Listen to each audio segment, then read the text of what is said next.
Why do good women fall into the trap of self-abandonment in love relationships?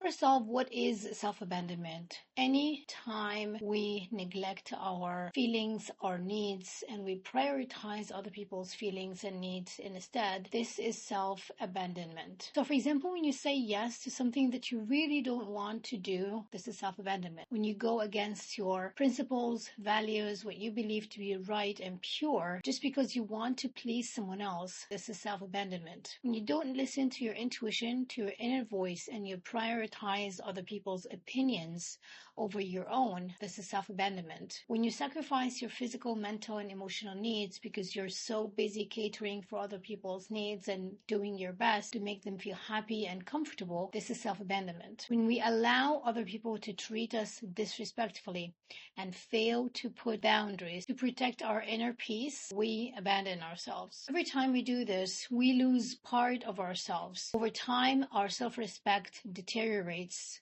Over time, our unconscious self-abandoning actions erode our sense of identity. Until we wake up one day, we don't know who we are and we don't know what got us there. So why do we do this? Why do we fail to pay attention and to take care of ourselves as much as we take care of other people, and especially the ones we love? There are three main reasons why we do this. One is that it's a learned survival mechanism. Most of the patterns that govern our relationship with ourselves and with others as adults, most of these patterns have unconsciously developed during our childhood. So this means that at one point when we were children, our brain, our nervous system had unconsciously made the decision that for us to continue to get the love and the attention of our caregivers to ensure our survival, we had to use some of these mechanisms to kind of push away the behaviors that might annoy or get our caregivers, mom and dad, to not be happy with us. We wanted to please our caregivers most of the time because pleasing them, making them happy, getting their approval meant survival, love, and connection for ourselves as children. And this is something that we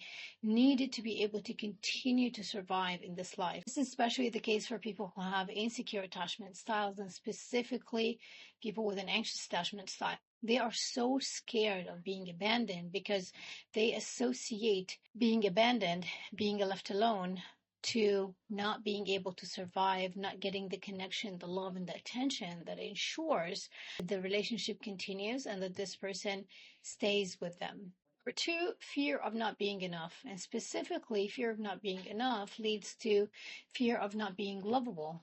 And again, this is something that we prioritized as children because we knew that without our caregivers, without our parents, we had very little chances of living and continuing to exist in this life. Anytime we felt our parents' attention or love was inconsistent, we did our best to continue to have access to them, even if that meant deleting parts of what made us who we are, because we prioritized the connection over authenticity back then because we did not know.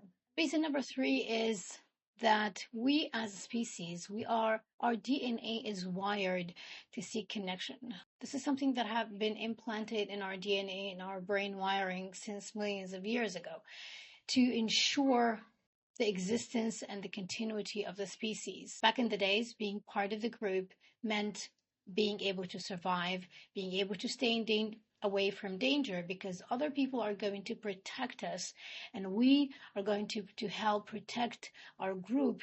Fast forward to our modern time and our brains are still wired the same way, even though we no longer live in this lifestyle anymore. So this whole idea that there are people who are not afraid of losing connection, of being alone, it does not exist. All humans have this fear. But what's different is the degree to which they have the intensity of these feelings and the way they react with these feelings when they are in a situation or in a relationship where their feelings are intensified because of a threat that their brain or body senses. So this means that if you feel these feelings, it doesn't make you wrong. It makes you human.